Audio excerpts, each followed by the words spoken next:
What's going on, everyone? Welcome to Movie Emporium's Flashback Reviews, where I take movies from the past and break them down and tell you what I think about them. All right, guys, we have come to the conclusion, or almost a conclusion, to the journey of the Dial of the Destiny. It's here. It's unfortunate that we're ending it here before the new movie Dial of Destiny comes out, but we have to talk about it because we've done the other movies, and we unfortunately just have to just relive this movie. I just watched it, and I'm sorry I did. I'm crying. I'm sad. I may throw myself off three waterfalls. I don't know yet. But anyways, with that said, we're here to talk the final film in this run that I've been doing for the last 4 weeks, and I can't do it alone. I can't commiserate without having someone here to help me commiserate. And to do that, I'm bringing in someone who you may have seen on my Fifth Dimension podcast at some point in the last few weeks. That, of course, is Raymond Smith, who is a YouTuber who really wanted to talk about this movie. I'm sorry, Raymond. I don't know, man. I worry about you. I mean, maybe you really love this terrible films. I mean, I have seen some of your reviews, so I mean, this may be like the cream of the crop for you. I'm guessing, right?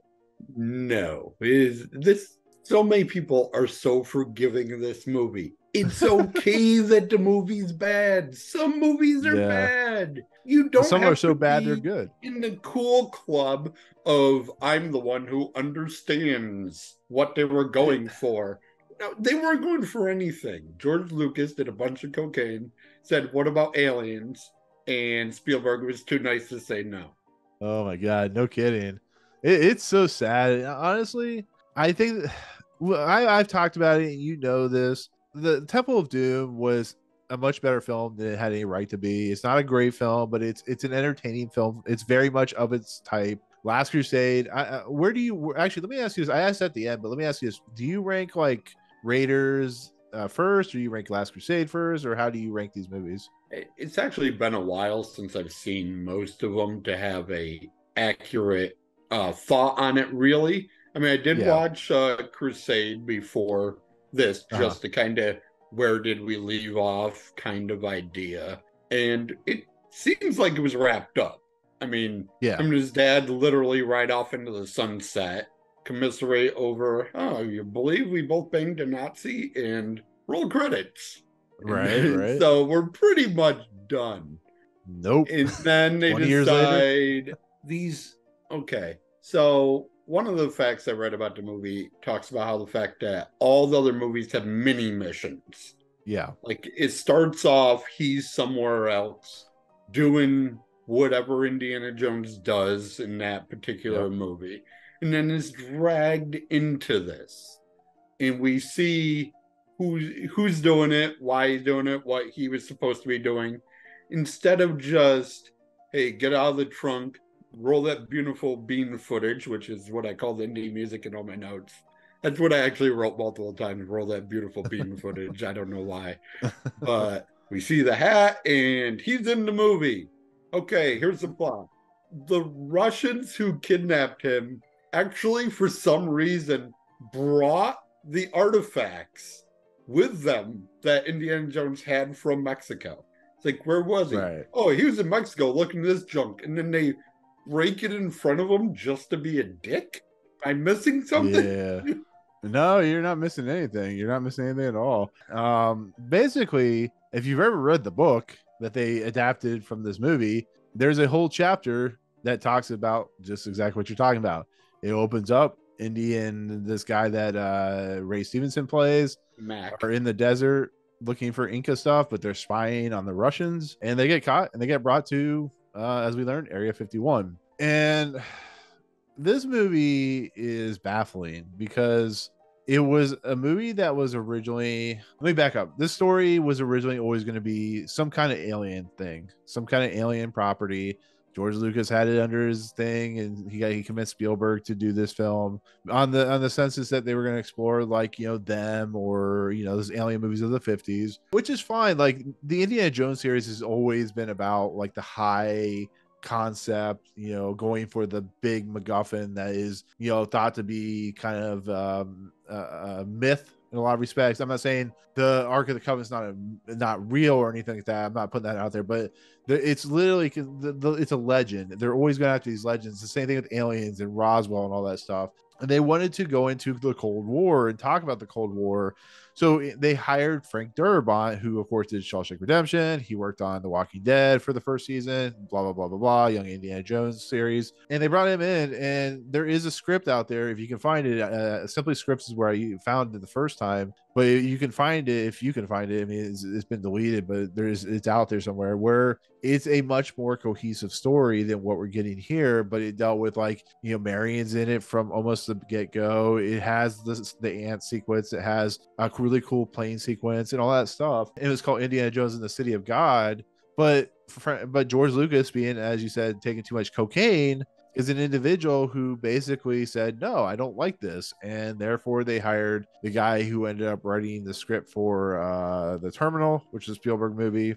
And then it went off to David Koepp, who I have said many things about in many stories or many reviews that I've done, like Mission Impossible. Raymond, I don't know how familiar you are with writers and directors outside of like Steven Spielberg. I don't know if you follow that kind of stuff at all, but David Koepp is a high profile, big budget writer. So he's written stuff like Jurassic Park. He's written stuff like Mission Impossible. He wrote and directed the Stir of Echoes. He's a guy that's been around for a long time. I don't, like I said, I always try to explain because a lot of people don't know writers very well. So I don't know if you know him at all.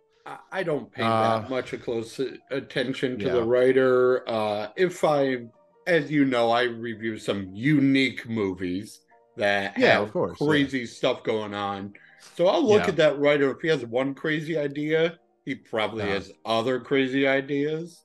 But you're talking about, like, this guy, Kev, he has a lot of stuff based on books, based on true stories, based on existing stuff. So that isn't someone that I would normally, like, look into all the work of, because he's just rewriting a true story or rewriting a book, and, like, it's not his idea, it's not his creative craziness.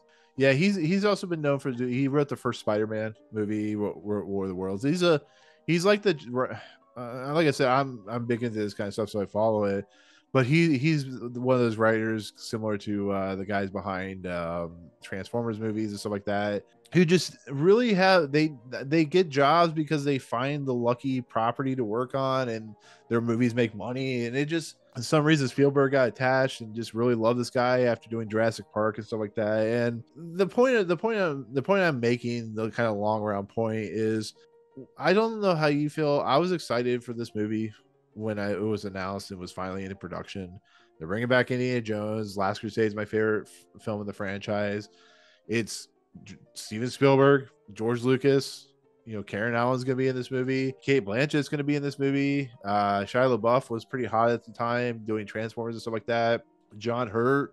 I mean, I knew who all of these people were, but I got to ask you before, even what you thought of this movie after watching it. Like, how excited were you for this movie, like going into it, like in 2008? The build up with, like, oh, we're getting another indie, and we've been getting another whatever franchise for a little bit. Yeah. At that time, people complain about remakes. We've always had stuff going on and new sequels. So it's exciting to see how they were going to handle his age, how they were going to handle the past relationship with Marion, where has she been, stuff like that. So it gave you intrigue into what's the next step in these people's lives, and what have they been doing for, 18 years, 19 years. Yeah. So that part of how are they going to fill in these gaps is exciting. And then the movie comes in, none of that's in it. Yeah. Like, Marion's been married to one of Indy's friends for a while, and Indy's been, I don't know, banging Nazi chicks, I think, or whatever he's out there doing. Who knows? Yeah, him and his dad. And he even, when we first meet Shia LaBeouf, he's like, oh, you remember my mom? And calls her Mary. And he's like, oh, I banged a lot of Marys. Like, says there's been a lot of Mary's, kid. That's his line. And, like, stop it. Just stop. Yeah. In the age thing, they keep calling him old in the movie, and then he's just not old. Right. He's just not. The first thing we see him do is climb up a stack of boxes quicker than 90% of the people in the world could. And he's swinging from rafters and he's just Indiana Jones still. And like, why did you bother with all this buildup? And the first time Shia LaBeouf sees him, he doesn't even say, "Hey, are you Indiana Jones?" He yells, "Hey, old man." So that's how we're supposed to be seeing this character, through everybody's eyes. Even Max says it, Shia says it, Marion says it, everyone says it, and then it's just not on the screen. Like I said, that goes back to the writing, goes back to the inconsistent tone that Spielberg and Lucas are setting up. And it's a movie that feels like it's trying to be adventurous and exciting, but falls into the traps of high budget filmmaking. There's stories out there about how this movie was basically a lot of production problems. A lot of people were not happy. Apparently Spielberg was not really into this movie as a director. Lucas was really bored by it, and it really starts to show when you watch the movie. But once again, I was really, like everybody, this is my most anticipated movie of 2008. I mean, yeah, I was a lot younger, but it was a movie that I was able to go to an early screening like a week before it came out, as part of a screening thing that they do. And I remember sitting there before the movie started and just being super excited. I was like, can't wait for this to start. It's like when you first time you went to see like Phantom Menace or something like that. And the movie starts out fine. I mean, I don't know how you feel, but it starts out as a interesting adventure romp. Like the first 10-15 minutes of this movie start out with, you have individuals that are driving down the road. It's very much an homage to George Lucas's love of cars. You see the race between the young kids, and you see the race between, which it's really weird how the Russians like commander guy tells him not to race these kids, but he does it anyways, and there's no real kind of like problem with it. But this stuff is fine. Like I like this stuff. It leads into them going to Area 51, which you can kind of tell it's Area 51 just because of the setting. They somehow, some way, are able to break into Area 51. That's another can of worms that we could discuss for hours about how apparently the Russians are so good at like hiding who they are. It's like they just put a little charge on there, and they just go, yeah, okay, we're into what even if it's not Area 51, it's where the government keeps all their stuff in the Indiana Jones movie. It's a trope that this is the most secure, hidden away, unknown thing in the universe, and they're just like, we're gonna head over there, shoot 2 guards, and just walk right into the most secure location on the planet with uninterrupted. How long are they in this building for? They're sitting there fooling around with gunpowder for movie time, 10 minutes, real time, probably an hour, and nobody's called in, nobody's showed up. Well, that's the thing. Like, Area 51 today, if you step over the line of Area 51, you're immediately either going to be arrested or told to leave. Like there's like cops everywhere, the security force. So you can imagine 1957, they have the same thing. It may not as advanced. I mean, then again, it is Indiana Jones, so maybe there's advanced, whatever. But you think they would have people watching it, and so they would notice that a group of individual cars come up and shoot for these individuals, and therefore they travel down the road, and like you said, nobody stops them. But this stuff isn't even the worst part about this movie. It's actually kind of minuscule, because and remember, this is the part of the movie you said you liked. Well, but, I mean, we're still bashing it. Yeah, that's the part that we liked. The opening, it's a big fight in there. The rocket sled's awesome, but even within the good part of the movie, there's so much that's just nonsensical, even in the world of Indiana Jones, as you said. Well, I mean, you could think about that with like Indiana Jones and Temple of Doom and Last Crusade. It's the idea of like this individual who is quote unquote a teacher, and there is a joke that I like about him saying he's part-time teacher, that is in this movie, like, like I always joke, and I've been joking in the last couple episodes of reviews, how much is he paying these substitute teachers to come teach for him. The thing is, like, they're able to get on the Area 51, sure, whatever, I'm just gonna go with it. And they're on the landing, they are on the kind of tarmac style area, and they pull out Indiana Jones and his whatever friend out of the trunk. All of a sudden we're introduced to Ivana Spanko, or whatever the hell her name is, and it's Cate Blanchett's character. And the first thing that really bothers me is the transition of day to sunset within like 3 seconds. Did you notice that when you were watching it, like how it was like sunlight, and then when Irina Spalko comes out, it's like the horizon's like purple and orange, and it's getting ready to, the sun's getting ready to set, and then it transitions right back to sunlight. It's so weird, but it's like, the Russians, as I'm sure you're aware, were very much into alien technology and the idea of, like, what she kind of represents. But just this whole scene is about uncovering an alien artifact from Area 51. It's in Hangar 51, which is where, of course, we find out the Ark of the Covenant is being held. And in order to do all this stuff, they have to rely on Indiana Jones's remembrance of something he did 10 years prior during his apparent travels to Area 51, or not Area 51, Roswell, New Mexico. Which I gotta ask you this question before we get into more of this film. Indiana Jones is the most important human being on the face of the planet, because he's found the Ark of the Covenant, he's found a cult, the Thuggee cult, by accident, he's found the Holy Grail, he was involved with what's his face when he was younger than Mutt, Pancho Villa. He's involved with Pancho Villa, and now he knows about the alien technology from Roswell.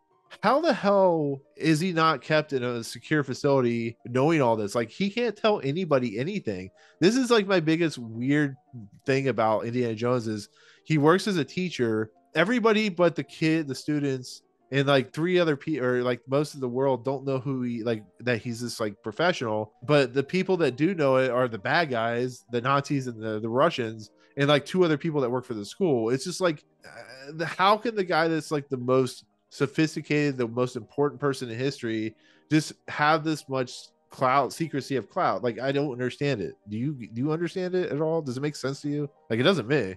No. Okay. But before we get to that, I did want to say I wrote down the Irina Spalko thing. She is a 3-time Lenin Award-winning medalist and a recipient of the Medal of Socialist Labor, which I think is like a BAFTA. Okay.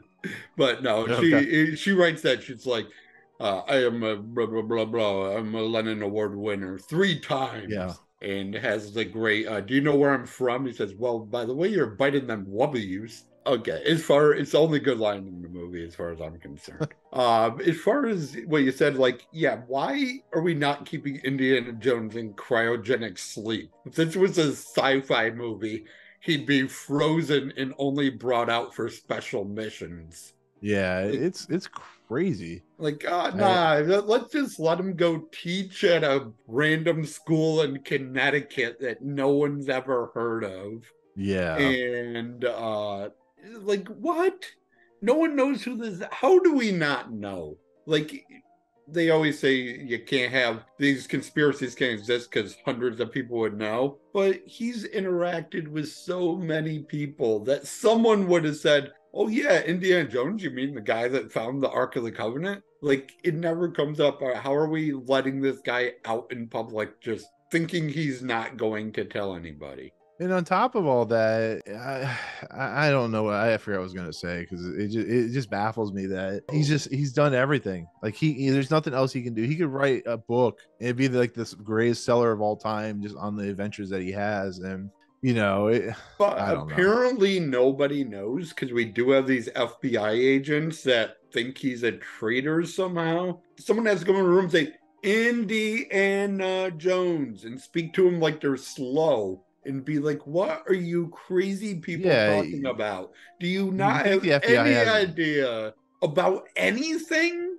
And you think the FBI would have tabs on him at all times, because he, is the most significant archaeologist ever to roam this earth. And I always like Now, this doesn't happen in this movie. I have no idea about Dial of Destiny at this point, but I do enjoy, and I think you've alluded to it earlier, that Indiana Jones gets sucked into these situations. He doesn't care about the, I mean, I've said this before, he cares about the Ark of the Covenant.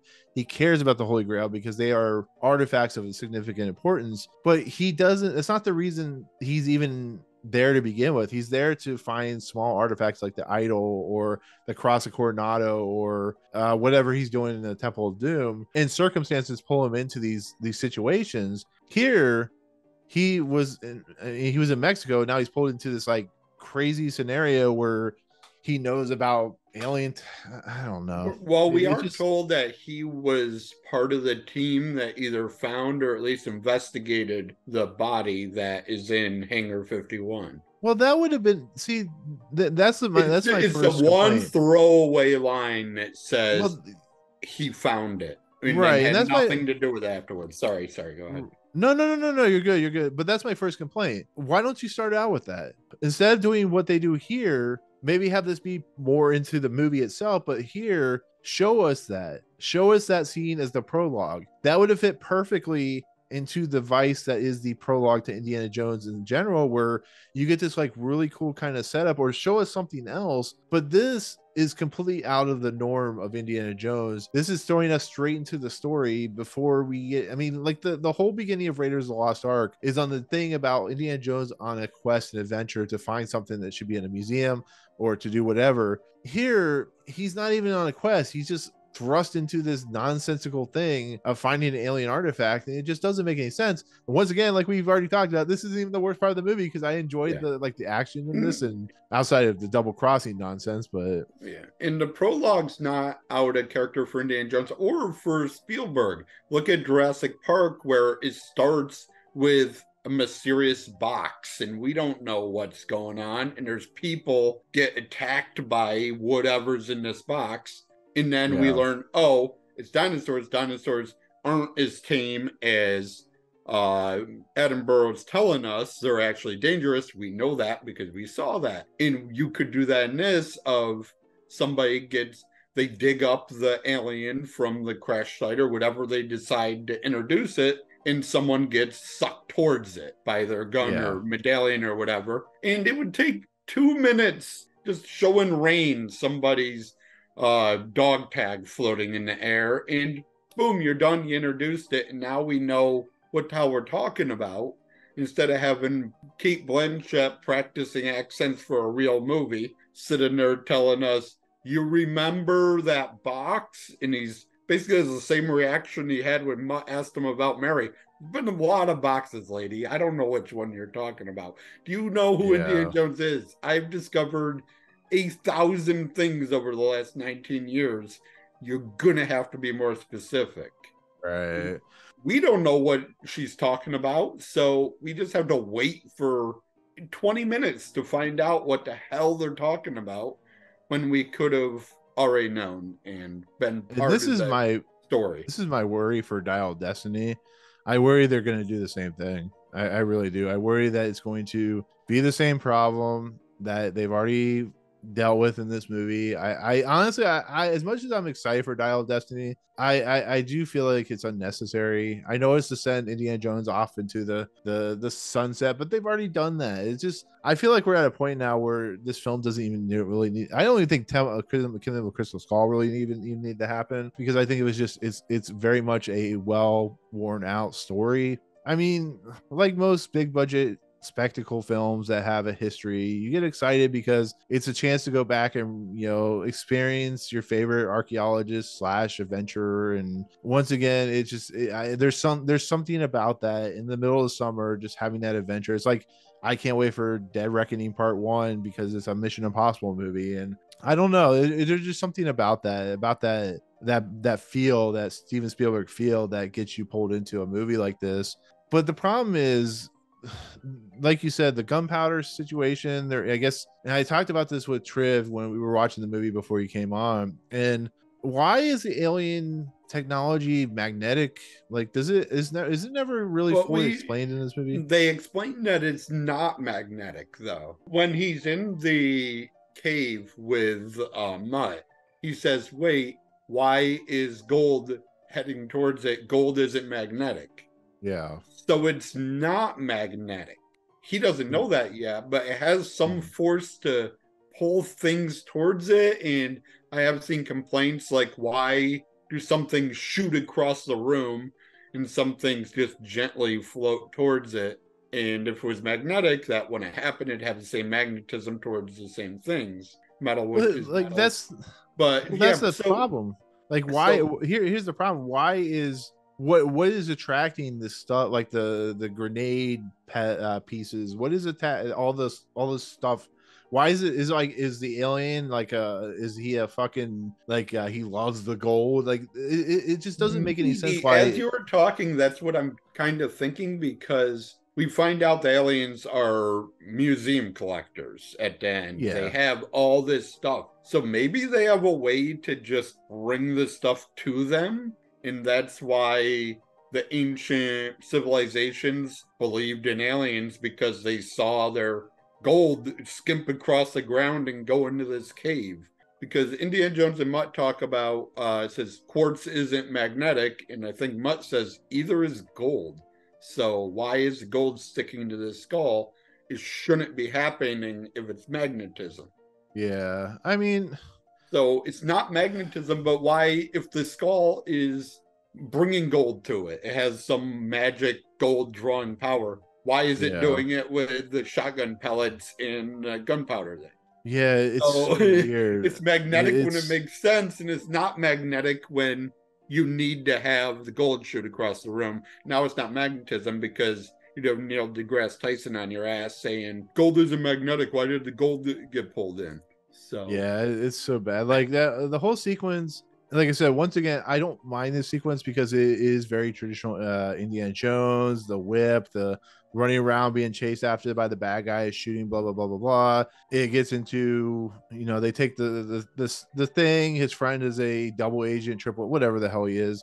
I really wish Mac, Mac Ray Stevenson wasn't in this everyone fucking movie. loves Mac. He wasn't Yeah, even enough supposed to to don't be in the remember. movie much, but I guess I read that Spielberg liked his reaction when Harrison Ford punched him, liked the laugh he gave, so he wrote more parts for him in the movie. But he shows up like, have you ever seen the Rick and Morty where Yeah, different characters start showing up? He's like, you remember me, Mr. yeah. Two-Faced Horsey Pants. And like, that's back, like, you remember me, right, Indiana Jones? I've saved your life 3 times and we've been on 19 adventures together. Like, no, Ray Winston, no one remembers you, buddy. Just get out of movie, please. Yeah, it's so weird. And, it's like I gotta ask you this question. So they're chasing him around and they hit the side of a box and it's the Ark of the Covenant. I really, really, really, really hate this nonsense of calling back in no logical reason to something that happened 30 years ago in this time frame. It's the most illogical, stupid ass reason to throw the Ark of the Covenant. We're just gonna show the Ark of the Covenant just right there. Yeah, No, this building is huge, and the one box that they hit is the Ark of the Covenant. Why are they doing like the that? movie I'm like, is so, like when it's, the whole Marcus Brody and his head falling off on the car. yeah. That is the most insane. What are the hell are you doing? You are disgracing Denholm Elliott by making this joke of his head falling onto the Russian car. It's the same thing here. It just like it's so infuriating. And we haven't even gotten to the bombing of whatever Boomtown or whatever the hell that is. The movie is so intent on doing callbacks, and IMDb has 150 trivia facts about this freaking movie, and I think That's a 20 of lot. them are mentioning callbacks. Like, oh, That's so remember this insane. I didn't character, even that probably. character. In his Yeah. office, there's pictures of like 10 pictures in his office of people from previous movies. They show us the 2. They show us Well, guy they you show us just his father. mentioned. Yeah. Yeah. So they show Which us them I too. But in the that's the stuff I background, don't there's other mind. people and there's Yeah. references and just hidden in the background. And apparently in that hangar scene, there's another thing in there, not just the Ark. I don't remember what they said it was, but No. something else they mentioned is harder to see, it says. But yeah, like you said, Yeah, it's probably like a Star Wars reference or some nonsense. Yeah, But they no, but put like 2 Star Wars references in the cave. You have R2D2 carved on the wall because remember, I mean, made that movie too. Okay, George, stop. well, see, like the Marcus Brody painting they have up, that to me is fine because you would a lot of times if you have like a dean or somebody who ran that department, a lot of times they'll have their picture on the wall, so that's fine. The pictures on Indy's desk are fine. The head falling off, like the Simpsons Telltale Head episode, and the Ark of the Covenant is such a lazy, lackadaisical callbacks that it feels like you're just insulting in the intelligence of your audience by going, oh, you remember that one thing? Yeah, we're going to show you the random box that they just happened to hit as the one item that was so important to the first movie, and you see how big that warehouse is, right? Yeah, that thing's huge. Like there's no way that they would be able to hit, like it's a 1 in 100 million chance that they would have ran into that box. Oh my god, it's terrible. And then, like I said, once they go through like the jet tunnel or whatever, and then like the groundhogs or what the things from was it Caddyshack or something like that. And I was waiting for Kenny Loggins to start playing, but so they went into the directors, producers, actors, everybody told us, oh no CGI this time. We're gonna make it look like the other movies. That didn't happen. The first scene is a CGI groundhog. What are you doing? Why? Yeah, I guess the Paramount you're logo. just like the Paramount logo is said, and just have, instead of the Paramount logo, just give us a middle finger, call it a day. No, they haven't even given us the middle finger yet. That happens in the next scene. That happens in the scene where Indy's walking around the nuclear test site. He walks through the place. We'll find whatever. One, they have the alien skull, Ivana Spalko and all that. And they have the skull. They're still looking for Indiana Jones because he got on the rocket sled, which burned a couple Russians, which was really cool. Yeah, and so he fell off one side, the Russians fell off the other, and he just starts wandering into this model village. Which that's the other thing. The village, see how far the village is far enough away, similar to like Mos Eisley in Star Wars. And he somehow makes it there. You can imagine there is a fence miles away, because he's miles away from this town. Yeah. That they would be watching a human being walking towards this town that they're getting ready to explode with a nuclear weapon that Oppenheimer invented. And he's walking through it, and they don't have cameras, they don't have anything watching him, they don't have anybody talking to him through a speaker. And then they set off the nuclear weapon, and the thing that saves him is a refrigerator, a lead refrigerator. And they were in the town. We see the Russians were there, so they were looking for him there. How'd they not see him on the way? Well, that's the thing. Like, he tries to get recaptured too. He's like, "Hey, don't leave me here!" And he tries to get recaptured. Well, and that's the other thing. Leaving. They get killed in the blast. But Trey brings this up. It's like, you can understand them setting up houses and maybe some dummies outside, but they have furnished homes.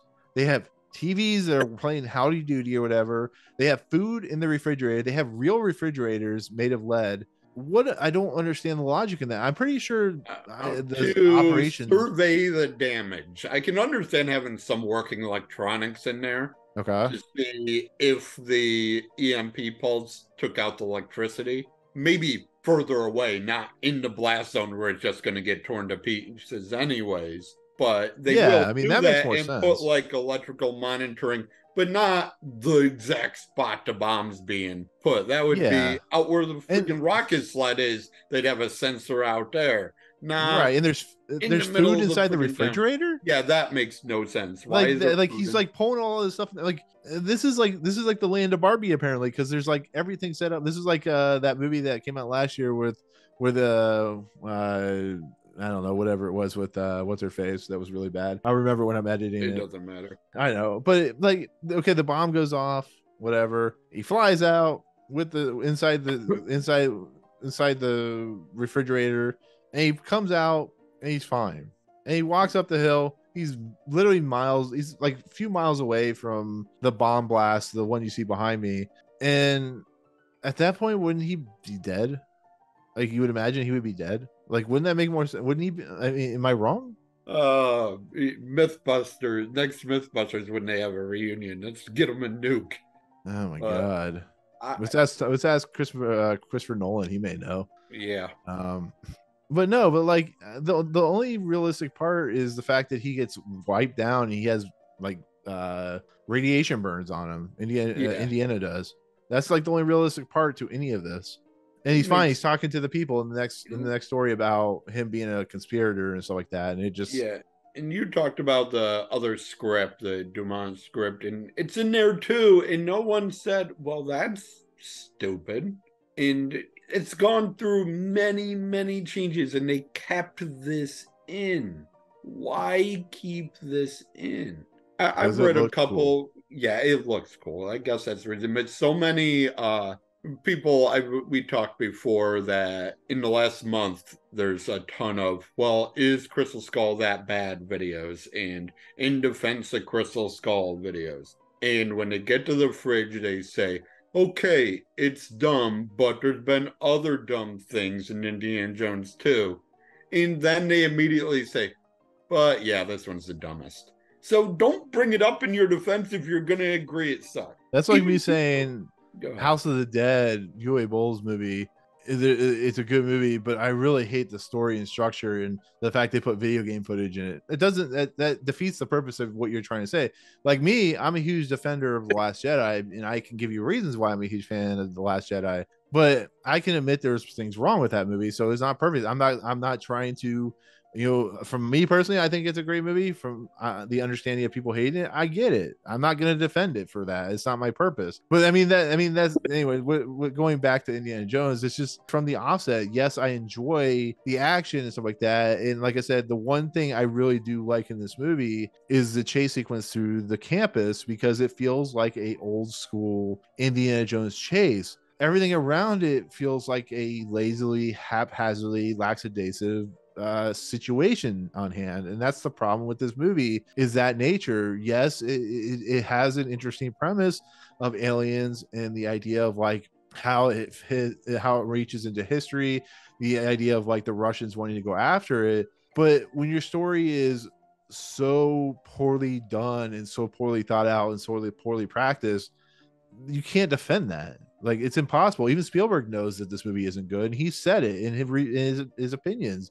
He knows when movies of his suck, and he's even admitted to it. So Yeah, I have Spielberg's quote here somewhere on my thing this is why I'm glad I brought you on, because about you're probably wrong about George. that.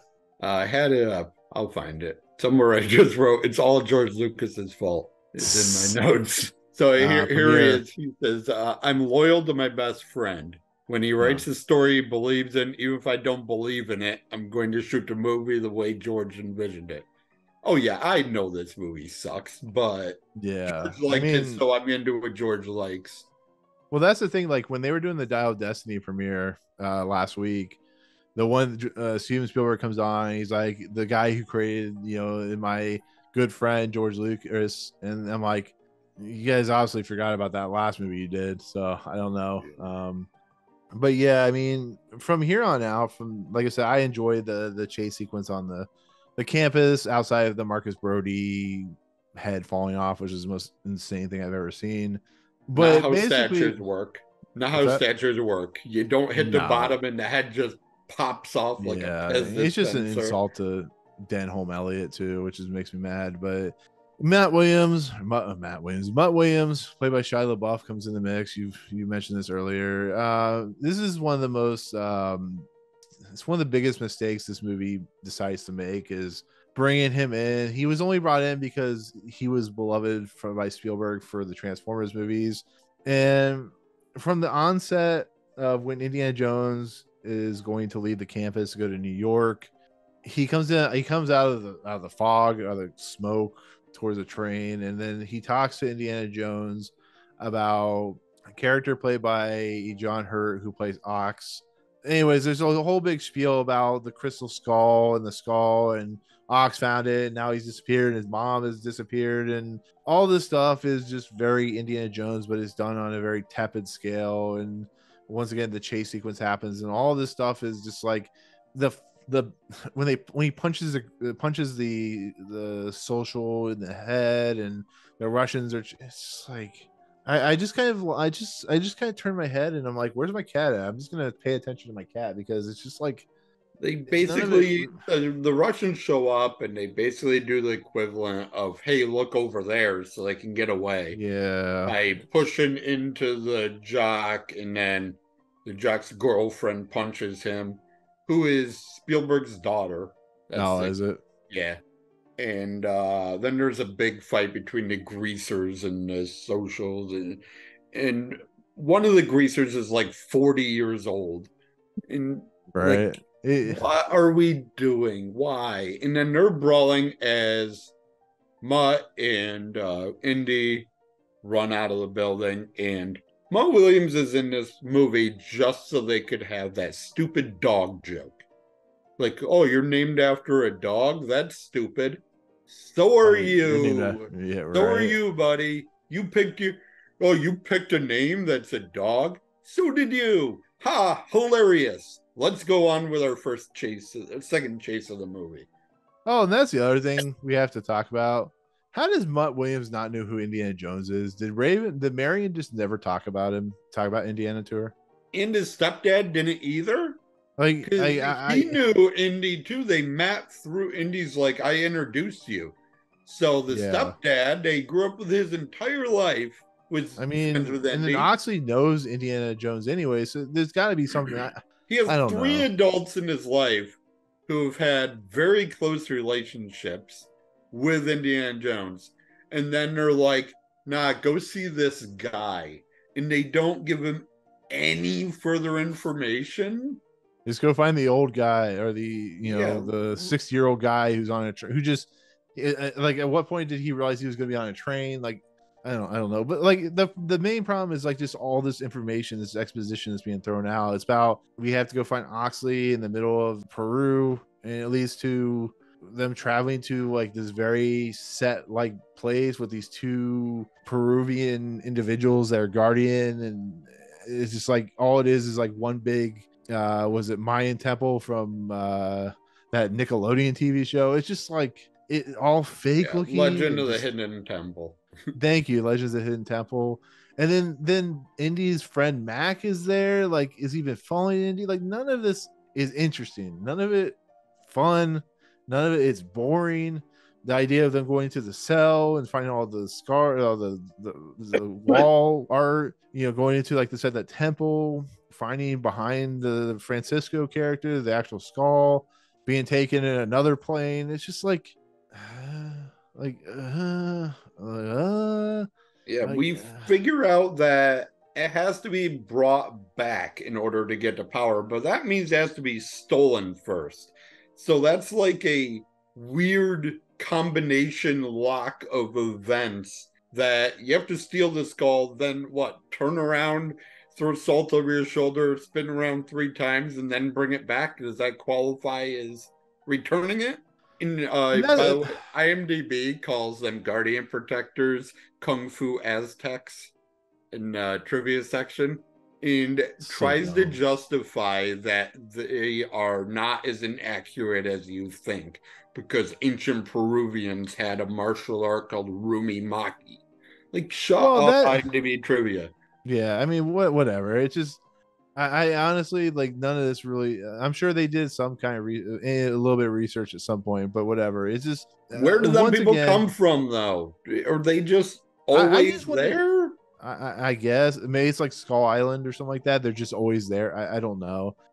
The biggest funniest thing is, why is Mac here? Like, is he was he sent there to like at no point do you see him following Indiana Jones anywhere? I know this is a 2-hour movie and you have to move, but there is so much that's going on in Raiders of the Lost Ark and Last Crusade and Temple of Doom. You never confuse the people. Belloc, he doesn't even show back up. Who's in Raiders of the Lost Ark is one of the main villains. He doesn't show up until they get to the encampment where they find the Ark of the Covenant. Here, this is a lazy storytelling trope where the bad guy shows up right at the right spot and you have no idea how he got there. You never see like an informant like in Star Wars, when they're at the most icy spaceport. None of that is happening here. It's just he's there. And that is a lazy storytelling trope. It really is. It's just a boring, interesting, inconsistent way of just having the villain there. There's a movie called Shoot 'em Up. I don't know if you've ever seen this movie called Shoot 'em I Up. have, but not in a while. Well, but the movie main joke is the fact that Paul Giamatti's character is always there. Doesn't say how he gets there, but that's the running joke in the movie. It's the same thing here. The last movies, you have a sense they actually have a way for the main villains to be where they need to be. Indiana Jones and so on and so forth. There is a plot structure to it. Here, they're in Peru, so how they know that they're in Peru, and Mac is just there. It just doesn't make any sense. Mac was our informant of how they found Indy in Mexico. So that makes sense. But after Mexico, there's no reason to even bring Mac to Hangar 51. Yeah. After they've already got Indy, his work's done. Pay him his money, hand him off. He's only still in the movies so we can see Indy get betrayed by him. The same reason why the Russians have the stupid potteries, so they can say, oh, look, he was doing archaeology stuff because that's what Indiana Jones does. And after that, Mac wasn't even needed to be brought back to America. They could have left his ass back in Mexico. Like they, in the script you sent me, you sent me the thing of, at the end, he's just like, okay, now I saved you. You're still a bad guy. Get out of America. He could have just stayed in Mexico and said, why did you betray me? Oh, for money. Okay, bye. You're not in the movie anymore. And it's because it's Ray Stevenson. I'm sorry, I keep saying Ray Stevenson. Ray Winstone is the actor. Yeah. It's because he's a decently paid actor who, like you said, Spielberg them thought he was a good character. And why are the Russians dragging this guy around? And like you said, how do they find Indy? Indy solves like 19 riddles to find this, and he's the only guy who can do it. So much so that Oxley writes in a 4,000-year-old language that only Indy would even recognize. And, that's the like, other ball. If I translate it through Mayan, and he tries to explain how he can translate enough of it, and they go and they find Oxley's cell where he's carved on the wall, and the Russians must have done that too, I guess. I don't know. They're here. Well, but that's the thing, like, Oxley and like how he's now reading like a dead language, and like, no, I don't know. It's just, the other thing is like, how are the Russians the Amazon? Like, none of that is explained. None of it is really, it's left open to interpretation. Like, maybe the skull led him there or something like that, or maybe Oxley led him there or something like that. But it just, the point of this whole setup is to lose Mutt's motorcycle and to get him to reunite with his mother, who we learn later on is Marion Ravenwood. And bringing Marion an hour into this movie is like insane to begin with. Like, maybe they didn't feel that Karen Allen could be up to the task, or who knows what's going on. But she doesn't get reintroduced to like an hour into this movie, and literally it's an hour and 4 minutes into the movie. Yeah, and you aren't even exaggerating when you say like, on top of that, no, it's literally an hour in. Well, yeah, and then on top of all that, she doesn't really do much in this movie. She's just there as, hey, we brought Karen Allen back to mess with Indiana Jones and tell him he has a kid and drive a duck boat and all this kind of nonsense. And like Mutt doing the whole like I think it's funny that Spalko like thinks she has the psychic ability, but she really doesn't. She's like, I don't understand you, Dr. Jones, blah blah blah. I do think that's kind of funny. I wrote down she's a psychic for apparently no reason, because it barely comes up again, other than the end when she's like, I can sense that they're doing something. Like, they're vibrating and walls are falling down and there's magic crystals, and like, I sense that the skulls want some. Yeah, me too, honey. I got that sense too, and I'm not a psychic. Like, Well, what? but that's the thing. Like, there is a couple times where she mentions like, "I can't figure you out, Dr. Jones." Like, yeah, she's obviously a fraud, but like they have this scene where Indiana Jones is being like looked at by the alien, and like he's having this like weird vision nonsense, and then of course Oxley's writing down like locations and stuff like that, but. Then Mutt decides in typical action fashion that he's going to punch one of the Russian soldiers, and then they're all going to run away and get into a quicksand pit, which has been proven that this is not how quicksand works. It's It's not like it's quicksand, it's dry sand pit or something, he says. They mention whatever. that. I don't know. Yeah, They do say, oh, it's quicksand. It's like, no, because if it was quicksand, that'd be stupid. So yeah. instead, it's a dry sand pit. In this scene, I put in my notes, only exists so we can have a snake scene. It's the Well, and only to reason introduce why that this, Mutt is his son. That's the only reason too. yeah. That, But that, that that's the only I two reasons. guess, They even yeah. said, yeah, that it's like, but the snake Okay, thing yeah, I is like, forgot while they're like sinking, she's like, oh, by the yeah. way, your kid. but I'm like, but he throws a rope out to his mom, brings her up. Why does he throw that rope? Like it's like, oh no, he's gonna throw the one thing that. See, there's another thing that makes me mad. The one thing Indiana Jones is afraid of, he doesn't throw him the rope. He throws him the snake. Like, come on. I know there's snakes in the jungle, but come on. The one thing that Indiana Jones is afraid of, that's what he throws into the mix. I mean, and then he seriously. then he has to say, hey, throw me the rope. So he Yeah. can like mind himself into being like, oh no, I grabbed a rope, not a snake. So Yeah. yeah, But this is yeah, it's like, where we get the big reveal that yeah, it's his he's son. that's his son. And we saw a couple moments of like fatherly advice earlier, and when they're walking through the town, he says, do anything you want, kid, do what makes you happy. And now he's like, by the way, it's your son, go back to school, you little hooligan. I And do think that's actually pretty funny. Like it's just like the now. I mean, it's stupid, but I laugh at it because it's just like so absurd. It's just yeah. But I mean, we can talk about it. They get recaptured, and then we have probably the worst CGI'd thing that they said they would never do in this movie, and probably the worst thing I've ever seen in something. I don't know, but okay. So one, they have these gigantic machines where they have been sitting. I don't know, but these gigantic chopping tree machines with it's all digital technology at this point. Everything looks fake. Blah blah blah. again, The big they fight, big didn't know where they were headed. They needed Indiana Jones to tell them where to go. How did they have all this stuff set up ahead of time? Well, we're going to need to put a bush clearing device on the yeah. plane with us Where'd they to get that? Do they have Peru. it pop from like? Is this like a Call of Duty game where just stuff just pops from the air or something like that? But that's not even the worst part about it. It's the fight ensues. They of course are trying to find out where they're going. The fight ensues like a Return of the Jedi scene or whatever. And Mutt, I can't believe I'm going to talk about this scene. Indiana Jones warns Mutt that he's going to be caught in a vine. He's caught in a vine, and there are monkeys. Monkeys in the Amazon is not preposterous. It's a thing that they live in the Amazon. There are monkeys. There are chimpanzees, whatever they live in the. But my God, Raymond, what were they thinking? What are they thinking? What exactly? I'm gonna let you say because I can't even say. It's so bad. Like, Okay, what is happening?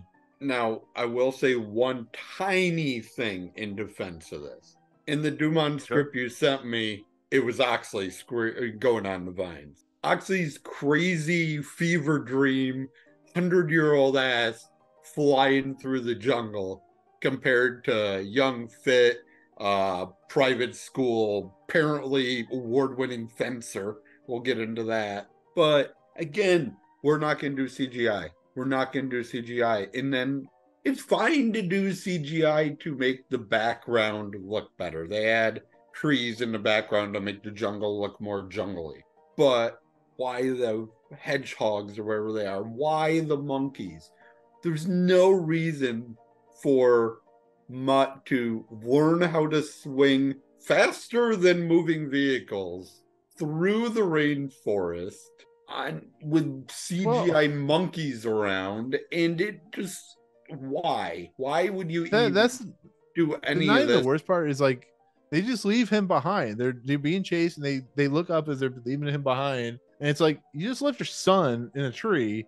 You're not gonna go back and stop him, like maybe try and retrieve him. But She no, gets he's smashed in found. the face sometime in here. I don't remember exactly the order, but Marion takes a branch to the schnoz and Yeah, gets knocked out for part of it. And yeah, they're just like, oh, didn't like that one anyways. I can have another.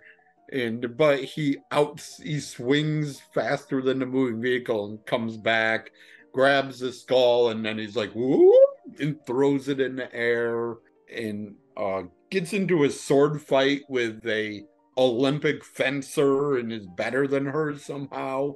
yeah. It's He mentions on I the just think walk that he fenced in private school, but that's not the same as like a woman whose signature weapon is that she carries a sword around. You figure she has used it before, but no, some kid just as good as her.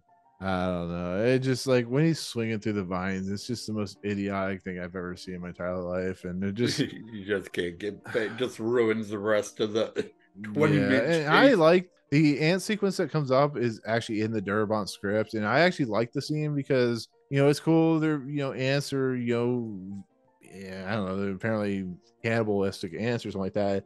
But I like how the head just kind of like separates everything, and they have that typical bad guy where Indy's overpowered by the big strong guy, and then he finds a way to overpower him, and he gets knocked in the ants. Yes, it looks very CGI and kind of stupid, but I enjoy it because it's very much in line with what we see from Indiana Jones. It just happens to deal with ants, and then Yeah, of course we have instead like of kicking him into a propeller or an engine or yeah, whatever, he kicks him into a pile of cannibal ants. And yeah, then Cate Beckinsale, or what her name is, she kills the ants with her thighs, which is kind of yeah. funny. They climb up each other, and she just They apparently crushes sound ants like with her human thighs. beings too, which is weird. But I Did you mean, notice the Wilhelm scream in this oh movie? Did yeah, you the see Wilhelm where it screams I was? can hear like 5 times. Yeah, Like but the when first the one's kid in almost the gets hit by the library. yeah, The nerd getting ran over by the motorcycle is the first one. I'm like, yeah, the nerd gets a Wilhelm scream? Really? That's yeah. crazy. There's a couple in this scene too, but the first one is the nerd in the library. Like, why? Just the little choices. There's so many things we can just do 5 minutes on. Why would you do that? Just so Right. many little decisions throughout. Yeah, on top of everything, it's like the tree that apparently is rubber banding. Like apparently trees can do this where a gigantic boat that weighs a lot of pounds, gigantic car boat that weighs a lot of pounds can apparently withstand the tree can withstand it. And it knocks over the Yeah, Falco's Marion people. takes out more of the Russians than anyone else by. And Uh, I looked on Internet Movie Car Database. Some people are militaristic about making sure you get things right over there. It's not a duck boat. It's a GAZ 46 MAV. And they're very specific. They argue about it nonstop on that website. And also are upset the only non-area correct item is Mutt's bike. They used a modern bike with a double exhaust that didn't exist in 57, and they're very hateful about it. So it has the wrong clutch on it or something. that's And not even like yeah, I can forgive all that. Like I mean, whatever. It's just how bad this movie is. Like a boat or a boat that car. that website will make you feel so good about, who at least I don't care about that. Because Yeah, so I mean, much, that there's things I website is care about. But hilarious. That website is so hilarious about how angry people get at each other. Like, no, it's a 55, not a 56. What are you talking about? Look at the tail lights an inch longer. And it just makes you feel better about your decisions of what to be angry about. Like, I'm yeah, arguing I have about a more guy important. surviving a nuke in a fridge. You're worried that the tail Yeah, lights historically inaccurate by 2 inches. Like, yeah, I have more important things like dealing with rent and whether I'm gonna be able to feed myself. I'm Yeah. not really worried about what kind of car or boat or whatever it was, but Yeah. And in notes, because I thought you'd get a kick out of how no, then that's pretty funny. people But get that's, out of this stuff. I mean, you see it, like you see it with Marvel, you see it with DC. It's all about overzealous nerds and Yeah. the going taking things too far. I've seen it firsthand. It's just And I it mentioned Neil baffles me. deGrasse Tyson earlier getting mad Yeah, about historical stuff in this movie. And like James Cameron went back and changed the stars in Titanic in floating on the door scene because Neil deGrasse Tyson said that, oh, the constellation was wrong in the background for that time of year. Like, so people went back and re-CGI'd a movie that made $1 billion because one guy said the star was wrong, and people that's so just, stupid. oh God, make it stop. Well, I mean, we can continue and make this movie stop at some point. Okay, so they're getting chased. Marion's in the GAZ amphibious car, and she's just driving towards a cliff. And Indy's like, Marion, Cliff. She's like, trust me, and drives off, lands on a tree she could not possibly have seen that's way down the cliff face, rubber bands it down, drives off it, and then it snaps back. And in between that, the Russians have started climbing down the cliff, and it goes back, smacks the cliff, and kills like 3 of the Russians, send him into the water. Yeah, and then they go down waterfalls. I've talked about this before on like Temple of Doom. The fact that they survive going down these waterfalls is amazing. Like Temple of Doom, when they fly out the airplane and they're on that raft and they're going down the mountain, they fall down like the side of the mountain all the way down. Or when Indy's in the vehicle and Raiders of the Lost Ark and they're in the middle of the desert and there's all of a sudden a cliff to the side. It's like here, there's all of a sudden a cliff to the side that like they're almost dying. It's just like waterfalls, they survive, they fall out, but they still. It's just And the notes in that Dumont strip said, it's miraculous that they survived. And I wrote in my notes, well, of course they're going to survive. There are 4 main characters. Why are we bother even doing this? You just make it stupid for the sake of, well, it's Indiana Jones. We got to throw him off a cliff. Yeah, and then of course at the bottom of the river there is the opening to this big giant temple, and there are evil or not evil. There are temple guardians, and the only way to stop them from murdering you is just throw the skull in the air and rake it around like you just don't care. And they Harrison climb. Ford, Indy says to Oxley, hey, Ox, how do you get by these people the first time? And he just says, oh, yeah, skull, and just holds out the skull. And I also wrote in my notes, where the F did these people come from? Like, there's just an entire society out in the boonies living in this temple. We haven't seen any sense of civilization anywhere. And I get there's reclusive tribes and stuff, but this is hundreds and hundreds of people that do all get genocided and pretty soon. They're Yeah, just and then they climb the temple and they somehow enter in by knocking off all the. It's just like how did so Oxley know? Did he he go into this couldn't get temple? in before. No, they said Oxley Indy says Ox got here, but then he couldn't figure out how to get in, so he brought the skull back to where him and Mutt found Oh, it. that's the other thing. He made it all the way back to Peru without dying. Yes. He made it all the way through the jungle. That's what Indy says, anyways. He says Ox couldn't figure out to get in temple, so he brought it back. And but then they get into the temple by just hitting it with a rock. And just like, oh, Indy's in there hitting, and he's like, Mutt's just in there staring. He's like, go get your own rock, dude. We're in a temple with decrepit rocks everywhere. Go get your own rock. And they just start hitting it, and the big levers come up, and the sand releases, and all this stuff. I just want to know how Oxley got back to Peru. Like they had the trouble by boat, by airplane from Peru to the Amazon. It's like, how the hell did he opened up a map, drew a red line, and it just magically happened. I think that's how it happens in these movies. Yeah, he just magically appeared there. No rhyme or reason. But like they find a way to get in, blah blah blah. They almost die, blah blah blah, Goonie style, and then they get into the temple and they fall. They're okay. There's these steps there going circling down, and they run all the way down, and then they fall, and we're like, oh no, they fell. Oh, they fell 7 feet. They get to then because Harrison Ford wanted to do his own stunts, and we can't have a 60-year-old man fall 30 feet. So the stunt where they fall like 7-10 feet, and oh no, they fell 10 feet into 3 feet of water. They're completely fine. Never mind. Well, I also like that Ray Winstone's Mac characters leaving suppositories everywhere. Oh yeah, like what? Like he's just leaving all these trackers is what I wrote. I think like suppository. Where was he hiding them? Were they up his butt? And he just like shakes his leg out as they walk. He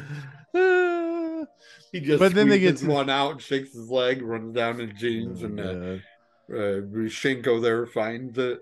But of course, they get to the temple, Skull, Crystal aliens, and Ivana Spalko wants all the knowledge, and they put the skull on. Well, there's treasure everywhere. We have to say that because that's Mac's downfall. They go through and it's like a museum. It's all nicely stacked, like all the Egyptian stuff's here, all the Mayan stuff's here, all the South African stuff's here, and the leftover stuff from the mummy. And it's just nice and lit up. The Dumont script says that too. That it's all lit up and nice, and it looks like a museum. Ray Winstone's character, well, Mac, I mean, says Mac museums would kill for this stuff. Yeah, I mean, Mac is technically like the guy from the Mummy, where he's just like more worried about the treasure. But I wrote down he goes full Nazi chick from Crusade at the end. He's like the building falling around them. They're all getting dying. He's like, yeah, but one more coin. Hold on. What are you doing? What are you talking about? So go ahead. So Shinko looks into the alien face and wants. They're in the room. They're in the temple. There's alien characters around, and they bring the head up to the alien, and starts happening. Spaceship starts moving and coming together. I don't know what the purpose of any of this is, because so the head was taken. So were they trying to leave? Like, this isn't Stargate where you know that they come back every so often to keep track of their people. It's just like once the head's returned, they're leaving into some whatever not space they're leaving into. But Spalko basically wants the knowledge, and the alien comes together. All the aliens come together and burn her into dust, and they get sucked up into a void. And like none of it makes any sense, because like there's no rhyme or reason. Like, so they return the head back to these aliens, but the aliens want to leave now. Like, what is even happening? Okay. So one of the hilarious things about this scene is that Mutt didn't know they were aliens up until this point. He says, wait, you mean like spacemen from space or something like that? Says, you mean like little spacemen? And Oxley calls them interdimensional travelers or whatever. But what movie was Mutt in this whole time? He was there for multiple speeches where they say aliens, aliens, aliens, aliens, aliens, aliens. And they brought the world irrigation, aliens, aliens. And then they see the aliens like, oh, hey, look, Indian alien. What movie were you in this entire time? What was he doing? Smoking weed. I don't know. I guess. I mean, the biggest problem is like, what is even this? What are they even about? Like, once again, Stargate, they're about like control. The aliens just are leaving. Like they don't serve a purpose outside of being a MacGuffin. There is no purpose to these aliens. The idea of like they like destroy Irina Spalko by making her explode into flames or whatever, suck her up, and then they just disappear. They let Indy and the rest of the crew go. There was no treasure. Indy's like, the treasure was knowledge. Yeah, but the person who got the knowledge just died. So that's there the was thing, no like, knowledge. They want the knowledge, but they want the knowledge, but are they done with the knowledge? Are they going to suck our planet dry? There's no explanation. I don't care how many explorers you throw into the mix. If there's no explanation to what these aliens are entitled or what they're trying to do in the end, it just doesn't Is there allow for multiple anything of aliens sense. or is there one alien? Because we see him kind of like shift They into say they each become like a other. hive mind or something like that. So I think there's more than one. I just think they confine into each other. So it's like a hive mind in some respects of sorts. Is what I think I And remember them saying. But it yeah, doesn't she explain like does what their call it. purpose of them even Shingo being calls there it a is. hive mind, and Yeah. yeah, I guess in the Duma thing you sent me, it says something about how the aliens were disappointed that we all the treasure was still there, that wasn't sent Well, out that's what I like. properly or something. That I do like they the had a Durban script because reason, but yeah, yeah, they sorry. like put India on trial and stuff like that. I do like that because it serves a purpose to what they are there for. This is none of that. This is just a half-assed reason and logic and explanation to what to get us to the end to eventually Indy and all the group leaving, and of course Indy getting married and Marion and stuff like that, which is another thing I have a problem with. Indy and Marion have no chemistry in this movie like they did in the first movie. There is no rhyme or reason why these two even should get married. The only reason they're getting married is because they have a kid. They don't look like they love each other. It just and then they're not even in the next movie. Like Marion Raymond was not even in the next movie, from what I hear. It doesn't serve. She serves no purpose outside of just being a callback to the original movie, and it sucks because she deserves better than what she's given in this movie. And they escape and all that stuff, and you watch the ship kind of disappear or whatever, and then it goes into the Indy does whole. say sorry, Indy does say at one point to her, the reason why he hopped from woman to woman is none of them were her. When you're getting out of the back of the truck, the like fourth time they're captured, he Yeah, I like, mean, oh, I the don't problem know. with all them women was that they weren't you. And there's no riding off into the sunset. Like I said in Last Crusade, they literally ride off into the sunset. This Yeah. one, Mutt's about to, and they say, nah, it's gonna get dark soon. Let's just sit here. And he's like, what? Like, yeah, we're not gonna do that ending again. So we're just gonna sit here and then But they flame cut attempt to to a do it. wedding.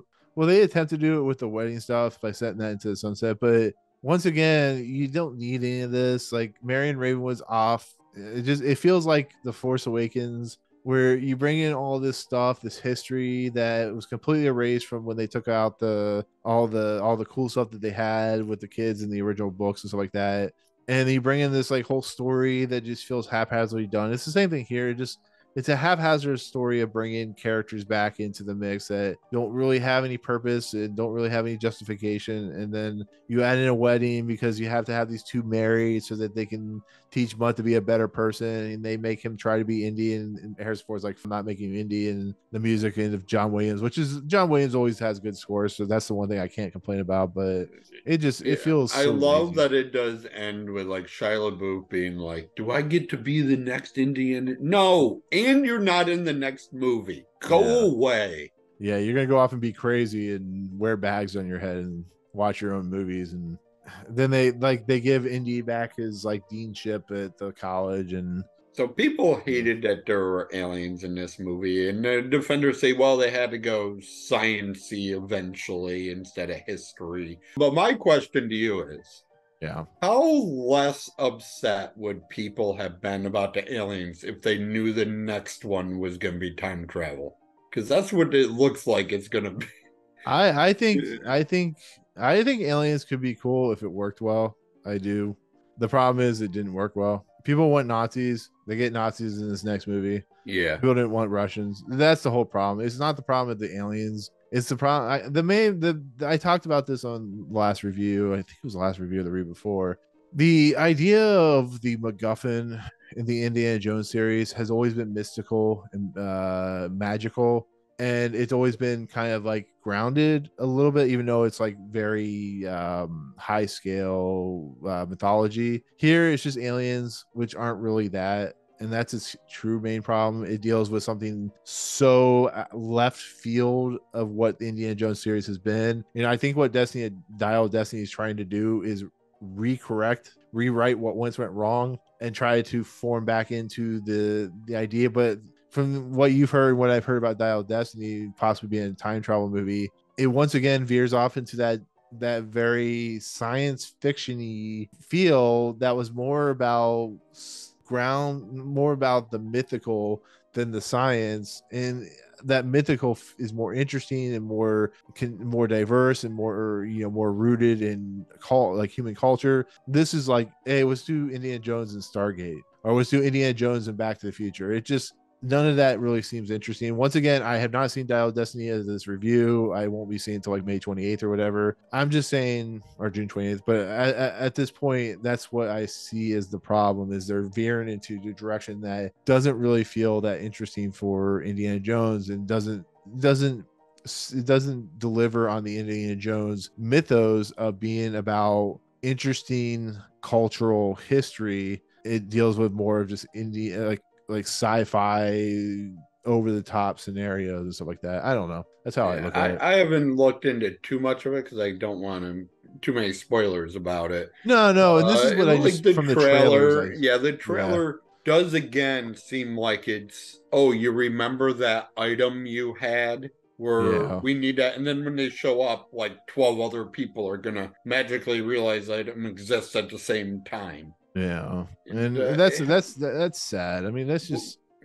when I saw it, the first thing I thought of was, have you seen the trailer for The Machine, the Burt Kreischer movie? I Triv said she saw it and didn't care for it too much. Okay, but the trailer for that Russian woman shows up at his house and is like, you stole a watch from my grandfather, and that watch is somehow important to this plot. Don't worry about it. I'm bringing you with me. And then when they go, everyone else is looking for that watch too. And then the Dial Destiny trailer comes out. I'm like, wait, isn't that the plot of that stupid Burt Kreischer movie? Like, isn't that? Oh no, this is all different. This is the Indiana. This is Harrison Ford being 80. Oh, okay. Yeah. Oh no, this is completely. One happens in Russia and one happens in Germany, so they're totally different movies. Yeah, exactly. But with that said, this movie made a lot of money. It made $700 million worldwide. It was a huge hit. It was, the biggest film of the. Actually, if we go on inflation, it's not the biggest film of the franchise. Actually, that'd be Last Crusade. But it's a movie derided for not being good. It's a sad state of affairs that at one point this was the conclusion to the Harrison Ford Indiana Jones series. That this was it, and I think, like the prequel or the prequels, like a lot of things in like pop culture medium, it just was sad. It really was sad, and we've talked about it. I've been very vocal about my disdain for this movie, and I don't know. I mean, with that said, like, what's your closing thoughts on this film? They lied to us about CGI. They threw Marion in there for no reason an hour into the movie. Spielberg literally called her up and said, hey, I decided on a script, and guess what? The one we picked, you're in. Show up. And got all upset about people wanting to read the script ahead of time. John Hurt wanted to read the script before he signed on, and the trivias all make him seem like a monster for wanting to know what he was getting into. And it's just not a good movie. There's CGI where there shouldn't be. And I'm okay with CGI. I'm not one of these people that are like, oh no, CGI, your movie's terrible. And I have a review coming out probably tomorrow that is all practical, all people in a room. And all the positive reviews about it are, well, it's not a big company. They don't use CGI. So F Marble, 7 stars. Fine. But speaking of the prequels, I do have for you the best review I ever seen of a movie was from my local paper when episode 1 came out. Someone in my local paper said they're expecting people to go see this movie multiple times. I wouldn't go see this movie a second time if Harrison Ford drove me to the theater himself. Like that. That's pretty funny. And I'm like, that is the greatest review of a movie ever. It was in my local paper in Auburn, New York. Like, that is brilliant. Yeah, so there you go. That's Indiana Jones and the Kingdom of the Crystal Skull. I'm glad it's over with. I'm glad we're done talking about it because I can't handle this movie anymore. I probably won't watch it for another 8,500 years. Maybe I'll be dead by then. Who knows? But Raymond, thank you for so much for coming on and commiserating with me about this film. I appreciate it. Oh yeah, it's always fun. Yeah, and as always, you have content that you do. You have a channel, and where's that channel at? It's RAYHS 1984 on YouTube. You can find me Raymond H. Smith on Twitter, mostly yelling at pro wrestlers. Movie that my review that will be out before this one comes up is for Amy in a Cage, which is a woman from a Disney show that turned 19, got kicked off of Disney, and decided, I want to do real movies now. So she sits in a room and screams for 90 minutes. Nice, Hooray. nice. Yeah, sounds like fun. Oh, yeah. It's about people stuck in a room together during a pandemic, and it's from 2015 before it happened to everybody. So, yep, it's just screaming and bright lights, and I had to stop multiple times because the movie gave me a headache. So, There if you you want go. to also get a headache, watch my review. Yay! I'm a great Yeah, salesman. definitely check. Right, definitely check his channel out. It's amazing stuff. It's good stuff. I don't invite people on here that do crappy stuff. So I also just reviewed Touched by an Angel. Oh, did The you TV know? show. I did the first and last Oh episode yeah, of you the told me that. TV Yeah, show. I decided to start doing that, and I started with Touched by an Angel. yeah. So that was interesting. Lots of dead kids in Touched by an Angel. Sounds like it. Lots. But with that Okay, said, that's enough of my yeah. nonsense. But with that said, you can find me at Movie Emporium, where all my content is at, including this franchise run through, as well as Mission Impossible I'm doing with from Trivial Theater, as well as other reviews and so on and so forth. This is the last review for the series outside of doing the new film when it comes out. So thank you for everyone who has joined me in watching these videos, as well as the 4 individuals, which include Chris, Jacob, Rob, and of course Raymond, who have been awesome talking about these 4 Indiana Jones films. So it's been a lot of work. I do appreciate it. Once again, Movie Emporium is where my content is at. And for myself and Raymond, we'll see you guys next time. Peace out.